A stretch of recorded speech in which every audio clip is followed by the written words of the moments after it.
Welcome everyone to the Mainpac Mobility Functional Tour, a webinar where we're going to go through the functionality of the Mainpac Mobility solution. My name is Lloyd Hussey. I am currently the Product Manager at Mainpac, and with me today is Ray Morkos, who is our GM of Industry Sales. So I want to start out just by covering off a couple of the broader picture and the bigger picture items for what Mainpac Mobility is. Mainpac Mobility really is a tool and application that allows you to increase productivity and reduce administration. And we'll be going through that today in fairly in-depth detail, functional detail, where we're going to show you how that occurs. So what are the tools that we put in the hands of the operators that increase that productivity? And what are the outcomes of that work that actually really reduce the administration? A couple of key points really in the bullet points there. You can complete work even when you're offline. So Mainpac Mobility has an online and an offline mode. You can essentially download work orders, head out into the field, head out across your site, your workshop, wherever you are.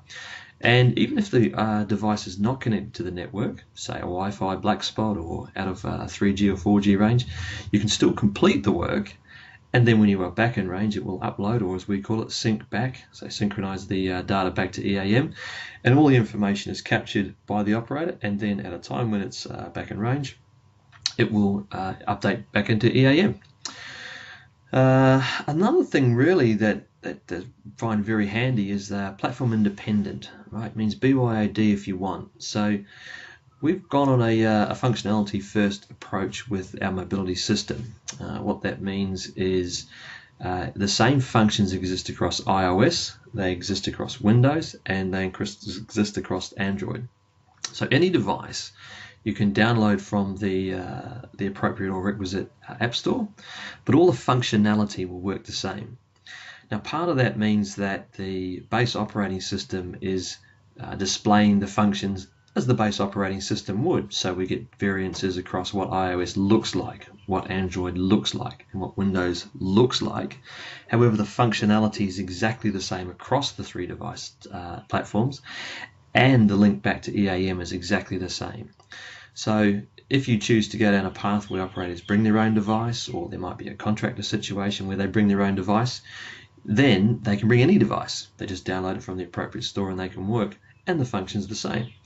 If you go down another path where you choose a specific type of device, whether that's say an iPad or a tablet, an Android tablet, or you're in a Windows tablet or even a Windows, I'm doing this on a Surface Pro.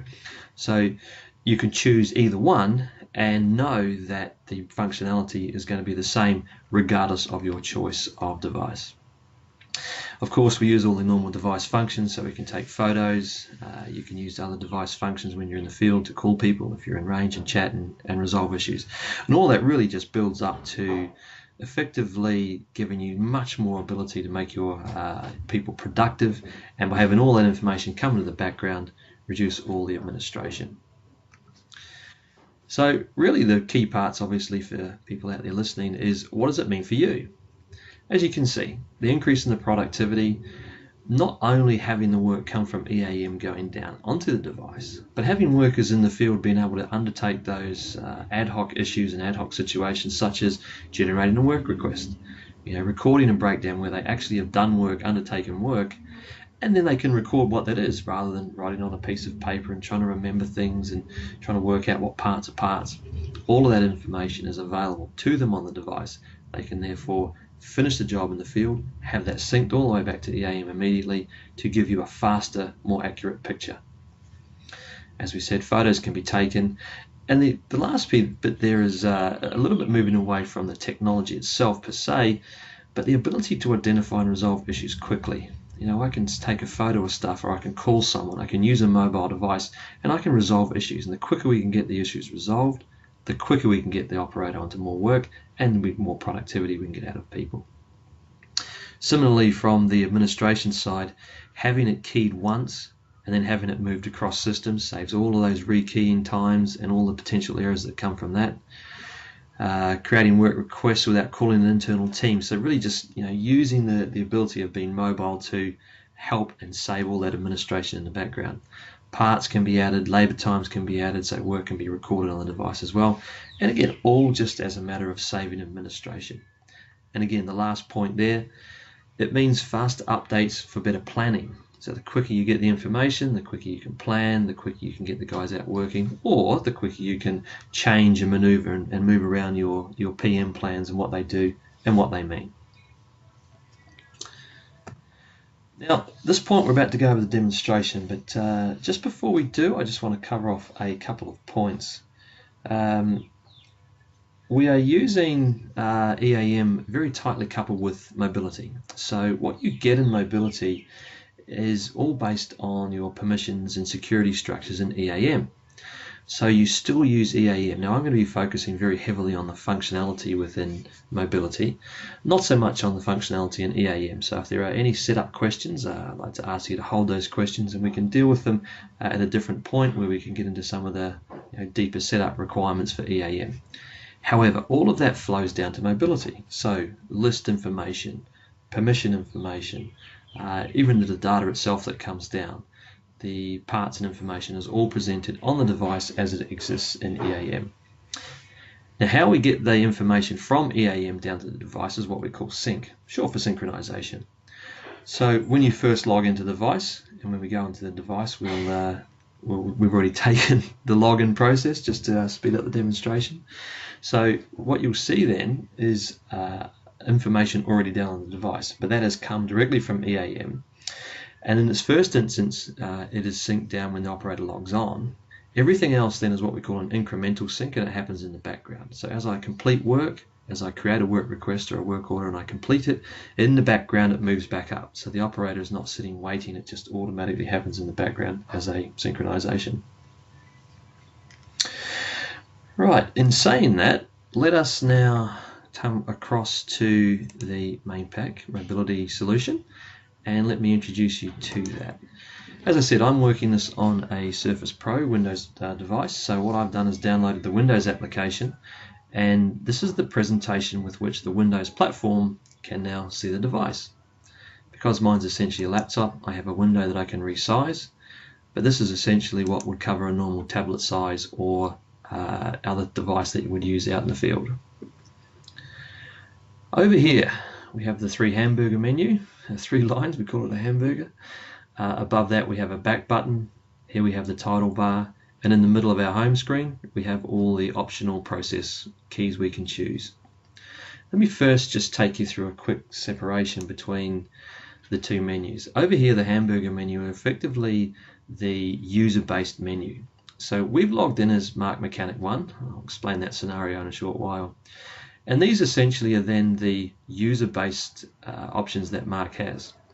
As we talked about a sync before, here's the sync log when we logged in to drag down all the information. If I move back to the home screen, I don't necessarily need to, but if I see any error logs, I can look at the help. I might even come and look at the settings information as I want it. Or I can click on here. I could even sign out if I need to. But being a mobile platform, we don't require you to sign out. It's a very simple menu. I can click a home screen and come back to where I am. Very simple menu on the left hand side for any user functions, and then all of the operators functions are here. So no complicated embedded menus and no need for the user to drive in and out of a menu structure just to get to the work they want. So for our demonstration today, we've got a very simple structure on our demonstration machine. And at Mainpac we have a demonstration environment that we've created around a trucking fleet. So think, if you will, an interstate trucking company. They might have local delivery and they have a workshop. So we are using 2 people in that workshop. We've got 2 personas, one called Steve Supervisor and the other one we're going to use is called Mark Mechanic. Now just to give you a sort of a feel for what the 2 roles do. Here is Mainpac EAM, and as you'll notice up here on the right hand side, we are logged in as Steve the Supervisor. So Steve's job is to make sure and manage that the work orders are there, ready to go and are assigned. And as you'll see here, the status of this work order is issued, and over here on the right hand side you'll see the recipient is Mark Mechanic. And that's all that's required from an EAM point to have that particular work order go down to the mobile device. Once it has a recipient name, we know who to send the work order to, and it stays in EAM until it's issued, at which point we synchronize it down to the device. So let's start this by looking through the work orders, and I'll take you through the work order process. For all of you sharp and eagle-eyed people out there, when we were on the previous screen, you would have seen work order 32. So here we are with work order 32 in front of us as Mark the mechanic. So Mark started his day, he's got 3 in the list, and he's been told, go and do this one first. And we know it's an oil change by the description. So simply by clicking on the listing, Mark now gets into the details of the actual work to be done. At the top, we see just a basic description of the work that needs to be done. So here we have asset PM001, and in our demonstration, PM stands for prime mover. This is a prime mover of Volvo FH16600. So a great big highway prime mover, status of issued, and the description oil change. Now beneath that, this group of information is about what work needs to be done. So here's the work plan as it's come out of EAM. This is planned by the maintenance system. It was a forecast. It was forecasted on the 15th, and it's current. There are 4 work steps listed, and here condition tests, we've got 0 of 1 completed. Now the implication of 1 says there's 1 to do, and we haven't completed 1. So it gives them a quick indication of what work there is. Below that, we get to see the date and time information. So it was required by the 16th, the estimated start date was the 15th, the estimated duration was 3 hours, and the plan down is 1. The difference between the two, the estimated duration is man hours, and the plan down hours is an hour. So essentially, we are looking at potentially up to 3 people to do the job and get it done in an hour. Down the bottom, there's no phone number provided on the job. If there were, and I'm on a mobile device with a calling system, so a standard as you would understand your mobile to be, I could then click that and it would open up my phone's calling system, and I could call whoever to talk about the job and do what I needed to do. So let's just take a quick look. In very simple function, screen function of just pressing into the line item, and what we have now are the steps. So here's the steps. Step 1, isolate and prepare the prime mover. Step 2, replace the oil and check the oil filter and replace if required. Step 3 at the bottom is check the tyre conditions. So let's just take you in there. So the first part of that step is to look and say that oil is required. And here we already have 100 litres of engine oil applied to the work order from EAM. So EAM carries down the parts that have already been assigned to it, so the operator can see what has already been assigned. Given the different ways in which parts can be consumed against the job, this has been assigned, and essentially it's already at the work site. However, the request was then to check the oil filter and, if required, replace it. And we'll get into that when we get down to it, that the oil filter itself can be added straight from that part screen. The next thing then is to check the tyres. So all you do is complete the test. And this follows all the standard EAM test practice measure path. And here we have an A service test. So we click that, and now these are all the different practices. For the sake of the demonstration, I'm not going to go through all what looks like about 50 or 60. But for the demonstration, let's just say that we're going to do the front left steer. And he says, okay, I've got to do a test, and wants to know the tread depth. We have the 3 fields here separated because we want to show you the way in which it mirrors EAM. So just as in EAM, you can select a pre-entered box or a pre-entered list. So here we might say, the tread depth's 10. And we know the unit's millimeters. Then we go for the center tread, and I can simply enter that value. And all I'm doing is hitting 10 on my keypad, and if this was a tablet, on any normal tablet entry, and that's done as well. Let's just say that the 3rd tread depth, it's coming left front steer tire, maybe it's hit something. And we say this one's actually in poor condition, and let's just choose 6. It's rather worn out. The other part then is we select a value, and this is where we can follow exactly what EAM says with a non-numeric value, and we can then put in an OK or damaged. Let's say this one's damaged just for the purposes of the demonstration. Now once that information is entered, the ellipsis up here, and this is a way that the Windows iOS presents its information. So on a Windows device, you press the ellipsis, and when I press OK, all the information is now saved and recorded. And as you'll see over here on the right hand side, we've now completed 4 of 4 tests. So we know that step's done. As it's a demonstration, I won't bore you by entering all the others. If we had, and let's just again reiterate that over here, we show 1 of 7 completed. If we had then completed all 7, this would now go to 1 of 1. So the tests can be completed by the operator, and they also get to see where they're through that process.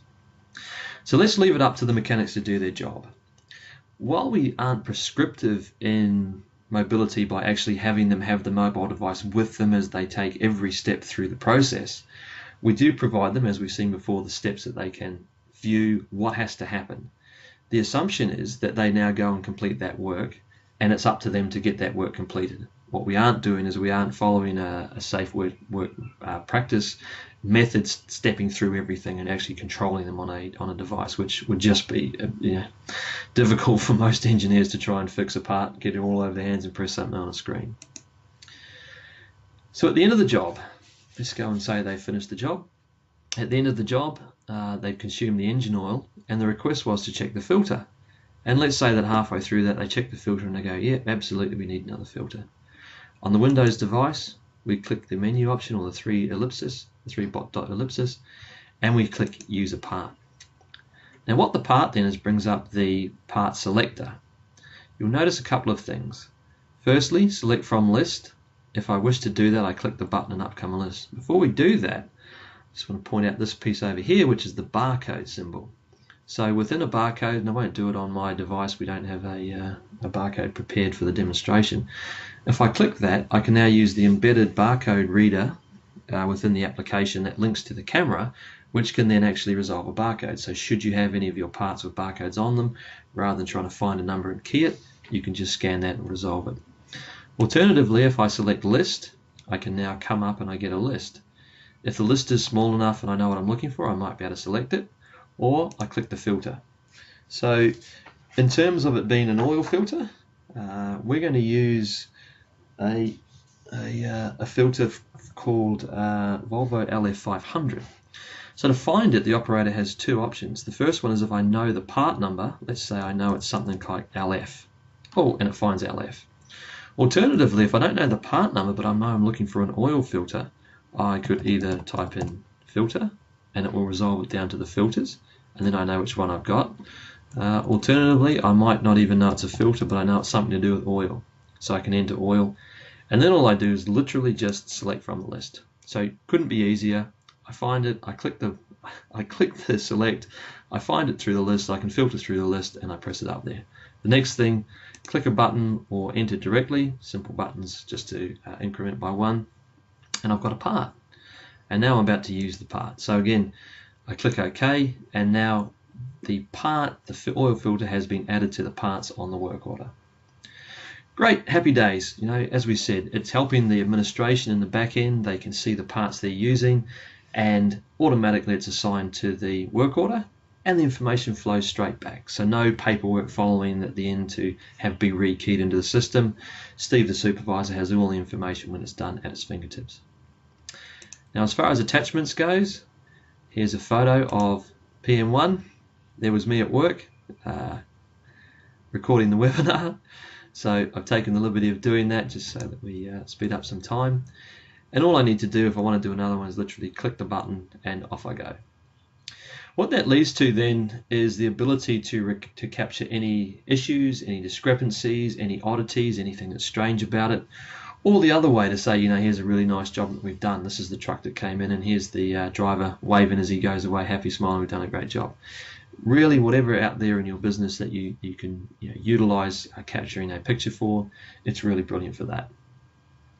Finally, then, to finish off, and the situation where Mark has worked on the truck, he might have got a hand with this one. So we've got a couple other personas in our demonstration. We've got Kevin and Dave, and at the end of the summary, Mark's presented again a reminder of what the details were.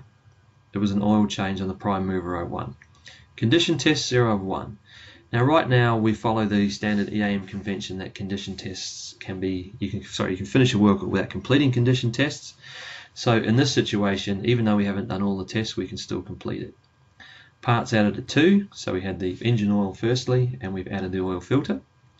Now parts returned, so a return part is any serialized or roadable asset that exists on the asset, in this case the prime mover, that we are otherwise taking off and returning to store.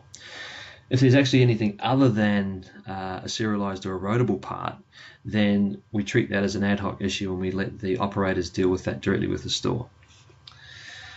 We've added one attachment, so it tells you what's there. Now for time added, so here's where we actually record the time spent by the mechanic. Because Mark's the user logged in onto this device, his name is defaulted.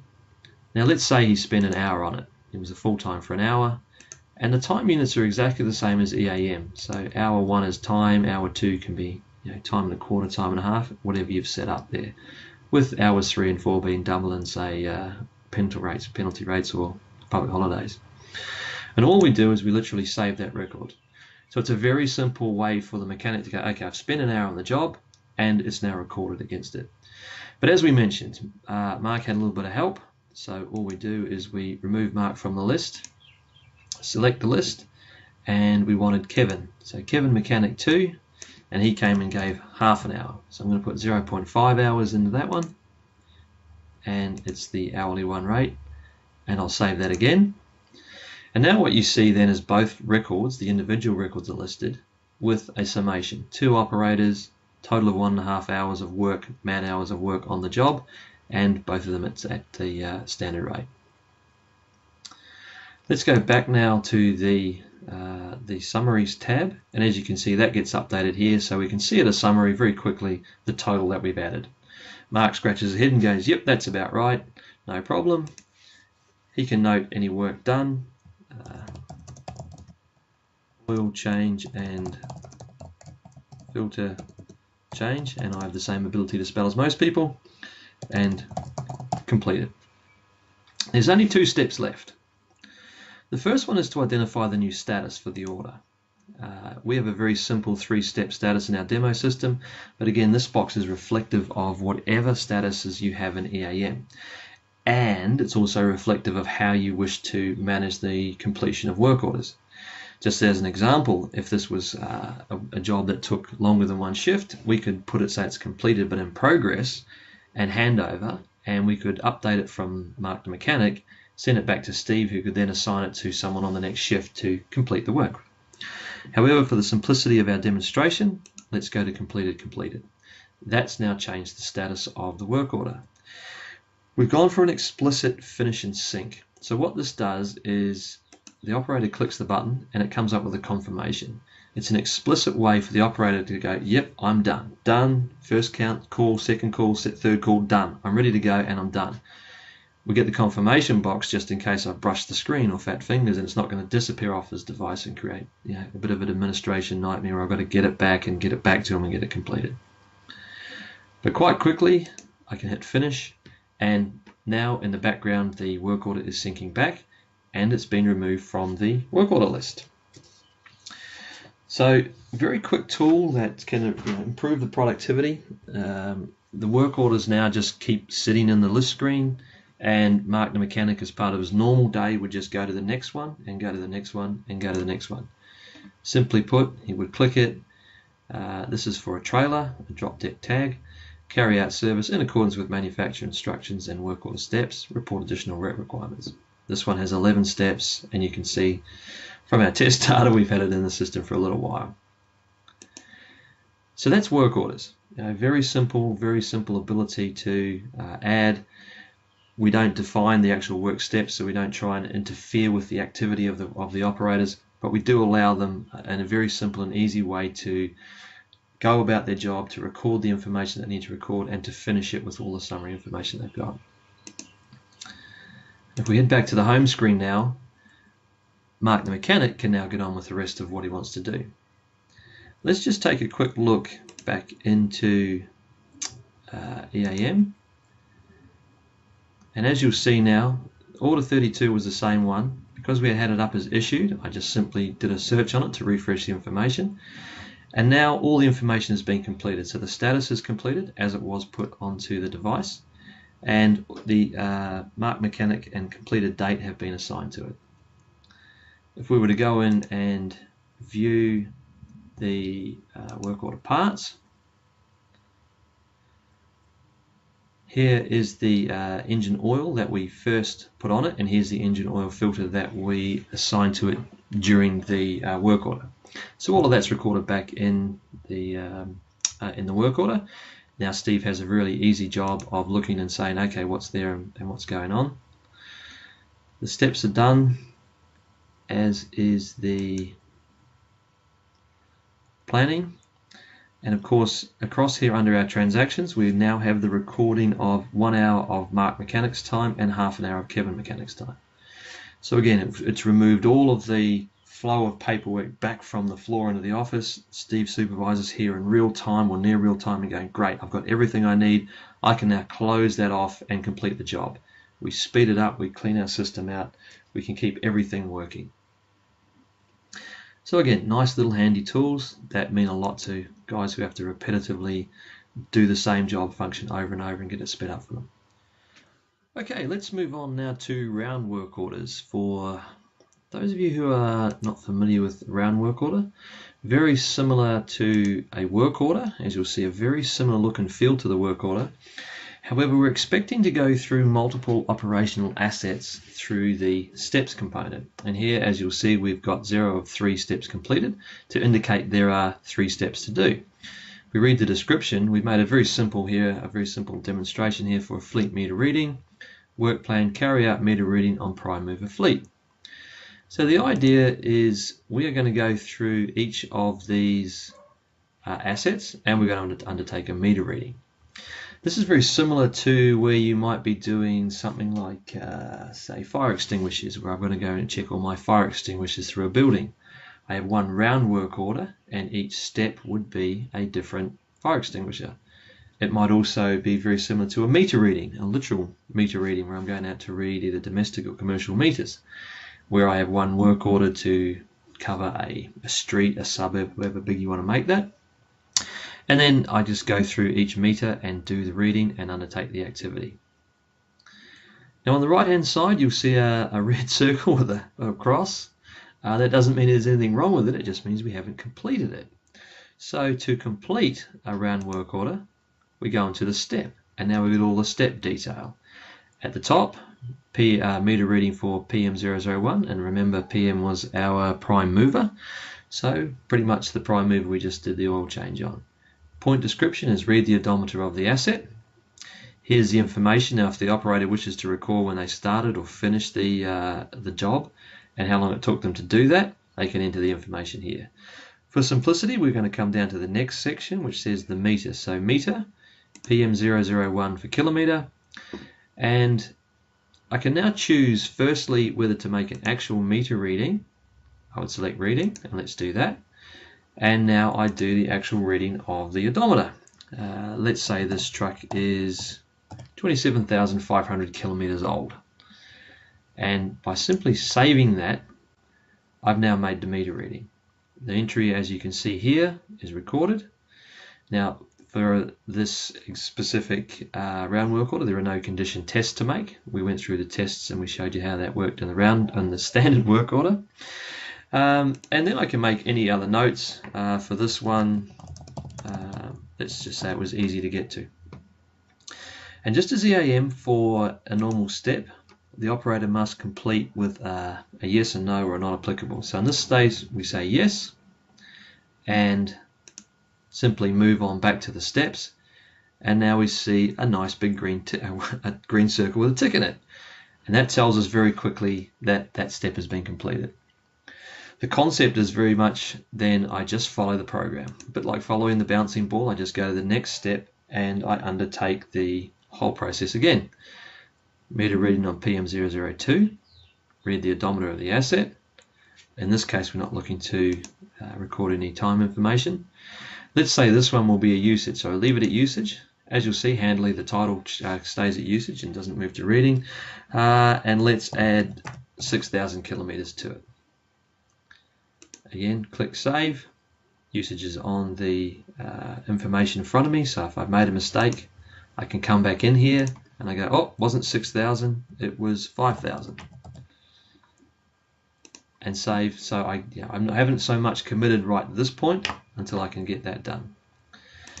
And then let's just use this hard to read odometer. whether or not it gets used by anyone back in the supervisor world is really a factor for your business to see how you use and report that. Again, press the yes, and that step 2 is completed. And because we are now nearly finished, PM03, I've just found I've got a spelling mistake. So, not all demonstrations are really much different than the real world. Read the odometer of PR3. We do have the correct meter reading on the correct asset, however. And let's just, for simplicity, say that this one's done a fair amount of travel, 12,500 kilometers. Nothing to add for the note. I can simply go yes. And now 1, 2, 3, all steps are done. So the concept of the round is very similar in the way that we execute through the work order. However, it's very simple for us then just to follow through and go from one asset to another. Before we move back, let me just point out one thing. We've looked at the work orders. We saw the tabs of the details, the parts, the attachments, and the summary. And if you have a great memory, and let's just take you back to remind you, on this round work order, we also have details, parts, attachments, and summary.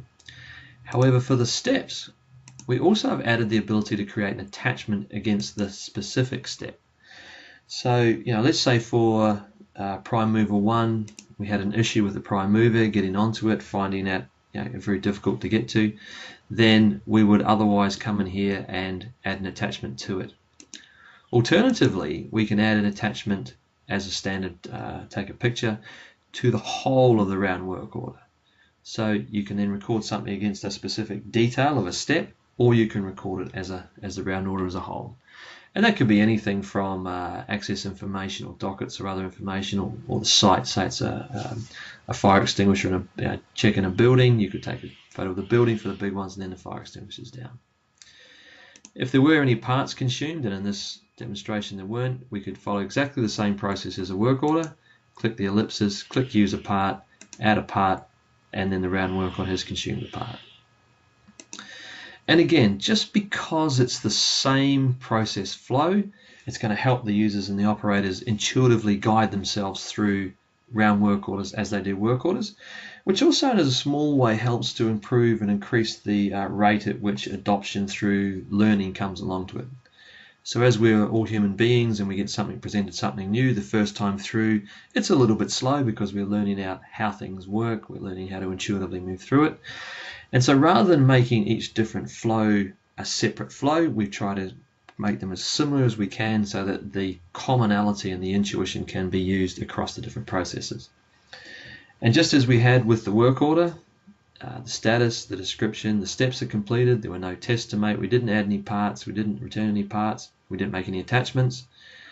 Let's say again the operator, Mark Mechanic, simply says, look, that took me 2 hours to do 3, don't know why, but let's just for the sake of the demonstration say 2. And all the information is now recorded again across the grid below it. We come back and the summary's here. Let's just say work done, had to wait for PM003 to come into workshop. Might be an explanation of why it took them 2 hours, just as an example. Again, the same thing as we saw in the work orders, we can then set it to completed. If it was part done, we could set it to in handover. And once again, these are simply our demonstration list. What your organization has set up in EAM is what will come on down to the list. And then for Mark Mechanic to say, you know what, I'm done and dusted here. Let's see, is there any more to do? Nope, I'm all done. Finish and sync, and I sync it back. And just as we saw with the work order list screen, the round work order list screen shows there's nothing to do, so it's going to ask us to sync. Which takes us all the way back to the home screen for the operator. And now Mark Mechanic gets on with his day and just keeps moving through his work. As the next job comes up, he completes it. And let's look now across back at EAM. We have round work order 29. And the sync has been completed. So therefore the status has been updated to completed as it's been set by Mark Mechanic. And the completed date's been done as well. So all the other things we saw in work orders exist. We could go into it and see all the details. To keep moving through the presentation, let's come back to the main menu and let's look at a couple of other tasks. Now, as we said, our scenario is a fleet workshop. So we have trucks coming in, we have all sorts of other vehicles coming in. Let's just say that all of a sudden an urgent radio call's been received and a vehicle's starting to show a light on the dashboard. And they said, yep, look, come on straight in and we'll have a look at you, we'll fit you in. Now, rather than this being a planned work, which is either a work order or a round work order, we're now into unplanned work. So with unplanned, we've got two options. If the operators see that they can fix something and they undertake that fix, we use a breakdown. If they see there's a problem and they need to actually create a further work order and go and do some pretty major work to it, they can do the work requests. And these are your two standard actions as we see in EAM. So firstly, let's cover a breakdown work order. So the truck's pulled in. Now again, there's nothing, we haven't created any breakdown, so our list screen is empty. So the operator literally simply comes in and clicks add breakdown. And now they can create the work order of what they've done. Firstly, it's a breakdown as its type. We haven't gone so far as to put a work order template together because just to simplify the scenario, let's just say that they are just perfectly recording what they've done. And we'll just say found light on, fixed, let's say it's electrical, fixed electrical fault. No problem, easy to do. We now select the asset and we can do the same thing as we saw before. Scan it through a barcode or select it from a list. And let's just say this was on Prime Mover 008, just for example. We can have today's date and time is already there, and off we go. If there are any parts used, we can add it the same way by coming across the ellipses and using a part. And let's just say that for this one, or we'll just pick something. Just for the sake, let's say we used some diff oil as well. I complete that entry and now we just added a part. I might want to take some photos of this, take a photo of the truck, take a photo of the problem. We may have to go back to engineering with some information. There might have been some other issues, road damage or anything that could have happened. So that's where a photo in this situation would be a great idea. And exactly the same as we've seen in work orders and round work orders, we come to the summary. We see it's a breakdown, we see that it's currently issued, and that's the default status for a breakdown. We send that back to EAM. Found the light on, fixed electrical fault. Right now, one part added, and let's say it took Mark Mechanic an hour of normal time to get that done. So again, very quickly, same common function, same common usage. The operators start to get very used to these functions and where they sit within the system so that they can then move from a work order around a breakdown and they can get it done. And the work done was all done, happy driver, save the day. And again, you can dictate what your people put in there or not. And the final one is the finish and sync, and of course then the finish and sync is confirmed, and as there is nothing left for the breakdown, there is nothing shown in the list. If there was another one, very simply the ellipsis and the add breakdown. So not as long as work order to get through, but nonetheless important for the fact that we can now start to put tools into the hands of operators that are out on the floor that are undertaking all this ad hoc stuff during the day. It's great to think that we can plan and manage, but there's lots of organisation and industries where planning has to be flexible for the sorts of things like an urgent breakdown that comes in. You've got to save $10,000, $15,000, $20,000 worth of stock. You've got to get it to the customer or its final delivery point. But it's very simple for them to undertake that, to then confirm the breakdown's been completed and to finish what they're doing. Let's look at the other side then. Work requests. And work requests is again the same sort of scenario. Trucks come in our example, the demonstration of our workshop. The trucks come in. Unfortunately, this time we can't fix it at the time. So what we have to do is create a work request for further action to be taken on it. Let's say it's Prime Mover 6. It's come in. The nature of the fault is, let's say, there's been a damage, impact damage. It's in a mobile plant. Now, the example at the moment where we've got Mark Mechanic working out of Laverton in Victoria, and the problem line is that it's a breakdown. Let's say there's, I don't know, let's say middle rod went through radiator. And I'll even learn to spell radiator. And very quickly then, okay, I might want to take a photo of a middle rod and a radiator and show them exactly what needs to be done. So that work request is now created, and it says, man, we need a middle rod, it's gone through radiator for this, we need someone to come and work out what's required to get that done. And very simply, based on the menu of the Windows machine I'm using, click the ellipses, click OK, and now that work request has been sent back to EAM. From our demonstration, that's a workshop environment. If you think about your business and how you would use or where you currently use work requests, I'm sure you can see how easy it is to have that tool in the hand of an operator that now in real time has gone straight back to EAM. So let's have a look at work requests. And work requests is breakdown. So here's one from the demonstration we did today, Prime Mover 06, and requested by Mark Mechanic. And there's all the information. Metal rod went through radiator. Right, so it all comes back very quickly into EAM, and now anyone can be at work working out how to then pull the metal rod out and fix the radiator and check the engine block and did we do a turbo and what have we done.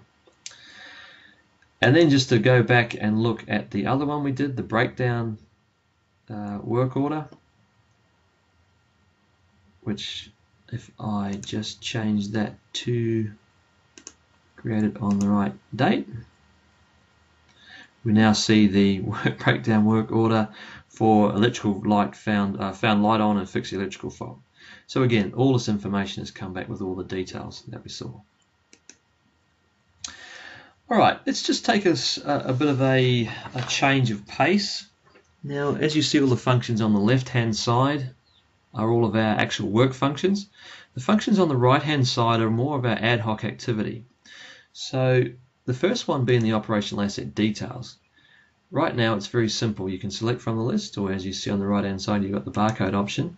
I simply select an asset, and in fact let's look at our main asset we use for our work order, PM001. Now right now we've started with 4 very simple fields to display. As you know, EAM's operational asset record, there is a lot of records. We started expecting and understanding that people will request certain fields. So based on customer feedback, we will expand that list. But quite simply, it's a way for the operator to then look at an asset. Maybe they don't know what the asset is, but they know the asset number. They can now see a description. Is it active and where is it at? What's its location? And our example, we're in Laverton, Victoria for the workshop. Now, if you notice back on the main menu, we have the next 3, and these are ad hoc readings and usages, ad hoc tests, and creating an ad hoc availability. Now I can enter each screen through the main menu, and if I do, let's take an example, I have to re-enter the op asset. Alternatively, we've just made a very simple link, and let's just bring up 00. I'll click in the box again, 001. We've also made the link from this screen itself. So from here I can also now go into a reading usage, an ad hoc test, or an availability. And the benefit of that is that the asset is carried over. So if I look at the asset first and find it first, and then I know I want to do something like a reading, we'll do that now, it comes straight away without me having to re-enter it. Simple functions that just make life certainly easier on certain things. We saw before this was a meter reading that we did in the round, so let's take another one, only this time let's make it a usage, and let's say that it's done another 15,876. Now because this is ad hoc, we've also got to put down a description, and we literally say, I don't know, come up with say truck parked up for week, just checking meter. And that can be for anything you want. These are for all the ad hoc reasons why you go out and check the meter. Maybe there's been a discrepancy in some system somewhere and you've got to go check it. And for us, the kilometer reading is just an example against this asset. whatever your meters are for all of the other assets within your business is why you would do that. And that's pretty much it. All right, let's look at ad hoc tests now. Let's take that from the main menu. So we come into the main menu. As you can see, we're all getting a very common use of the filters. And let's, again, take the prime mover. And in this one here, we've got two tests that are available for the prime mover. Remembering that these are ad hoc tests. So, why you would come and do an ad hoc condition-based maintenance, maybe the driver came in and said, hey, look, the front wheel's wobbly or something's going on, or there's a tire issue. And again, this is just our example because it's our demonstration system. So let's take a look at the A service, and a test practices and measure just as you have an EAM. And similar to what we've done before with the in the work order, only let's take it to the right steer. Let's just take a quick step before we enter these and just explain that for a test to be eligible against an asset, in EAM you have to have these measurements or these measures set up against the asset. So it follows exactly the same process as EAM. As long as a measure is set up against the asset, therefore every practice and every test that that measure is within is eligible for an ad hoc test. So let's just say, you know what, not sure why it's wobbly, but the tread depth is good. Let's say we'll give ourselves 11, 12, and it's okay. Same as we saw before, we click OK, and we've just completed an ad hoc test. And again, given the situation of our demonstration system, we could go right around the entire prime mover and check everything, axles, right drive axle, enter our tread depth and enter our tread depth inside, and take all of those measurements. For the sake of the purposes of demonstration, we'll just leave it at that. But for whatever your organization does, and however it needs to then create ad hoc condition tests, we can sit in this screen, assets can come in, and you can select whichever test you like and just keep adding condition-based tests as you need. Right, the last one then on the right-hand side is the availability. And availability is all about setting an asset to be available, unavailable. So it's sort of like an outage event. In our scenario demonstration, a truck comes in. When it signs into the workshop, we would like to make it unavailable. Just again, management decided they want to make it unavailable. However, in your organization, you could use availability. It's a way in which you then check out assets from being available to be used. It could be literally for the planned maintenance period. But if you look over at the mining and heavy manufacturing, you get places and plant there that have to be taken out off the line, maybe a couple of days. They might have to go on a float and get floated back to the workshop. So this is an opportunity for you to make the asset unavailable for that period of time, which again has the flow-on effect of its planning and how you deal with it. Let's just give this an availability number, and I might do, actually let's just use let's say a convention is an international date format. Availability description, prime mover checked into workshop, and operational asset. Let's just find something. Let's just go to the bottom of the list, shall we? How about prime mover 04, just for demonstration purposes. Details of what's gone on. Again, type parked, actually, so it's a planned, the status is active, start and end times, downtime hours that I'm on, or non-working hours, all additional information. And then we end up saying, okay, well, who's working on it? So for our situation, we've set this up to be a requirement. We want to know what the nature of a fault is. It's, let's say, just breakdown, raised by Mark Mechanic. Excuse me. And let's just have a technician, and we say work plan, simple review of vehicle. And again, just the way that we've set up our demonstration system so that you can enter the details. Simple hit of the ellipsis, and we've now created an availability event which says from this point in time to this point in time, the asset is now unavailable and effectively not for use. The last one then that we need to cover for mobility is inventory. And inventory is literally a view of inventory. Now, the key to inventory is to go back and look at the way that EAM deals with the setup. So we're logged in as Mark Mechanic. Now, you can even put an avatar if you like of Mark's face, but Mark Mechanic. So because we're logged in as Mark Mechanic, we go through the EAM setup and say what storekeeper group is Mark assigned to, and what warehouse is that storekeeper group assigned to. And whichever storekeeper groups that Mark is assigned to, and whichever warehouses that storekeeper group is that those storekeeper groups are assigned to, we then get to see the inventory within those warehouses. So I will give you a little warning. If you make it back to his main DC, yes, you will see a lot of inventory. In our demonstration system, what we've looked at is to say, okay, these are typically the kind of parts that we would have at a workshop inventory store. And now by being able to show the mechanic, he can be on the truck and around the truck, around the back, and go, okay, how much of the 80W diff oil have I got? Oh, look at that, 80, got plenty. Okay, cool. I can now go and do a job. Rather than him walking off the site, working off the workshop floor, going to the store, either checking on the shelf or checking with the store's operator to see what's available. So it allows him then to look and say, this is the inventory I have available, to then go and make decisions rather than spending his time walking off and making decisions.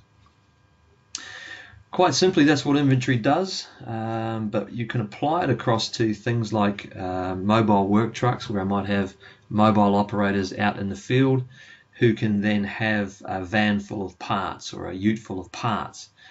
And the parts in the ute can be seen here.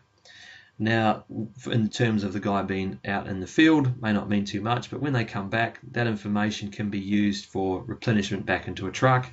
They might then go through their list and go, you know what, I'm running low of WNI Y101s. Not entirely sure what that is, but when I'm running short of them, I can then create a requisition. The other part to inventory is that this list is what the operator sees when they go to user part functions in work orders and in round work orders.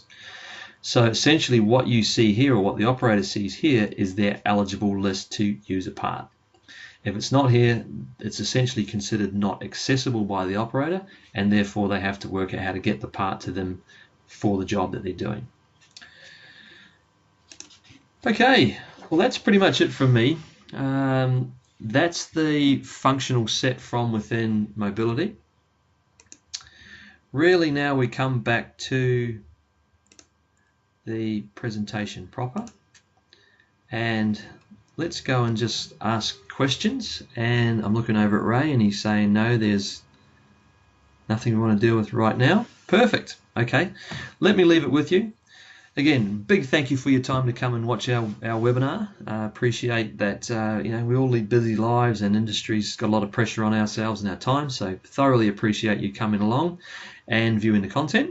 This is a recorded webinar, so the recording will be made available to everybody. So should you want to review some functionality, or you might have missed something, feel free to use the webinar to repeat and have a look over the functionality. We are also here to help you, so those are Ray's details to get in touch with Ray if you need to. Feel free to ask any questions. We're very happy to come out to you and demonstrate what mobility can do. We're very happy to talk about how it can really come out to you and see what sort of productivity improvements we could add, look at where we can reduce administration, and really just see where the benefit is for yourselves, and look at what the whole process can actually add to your organization.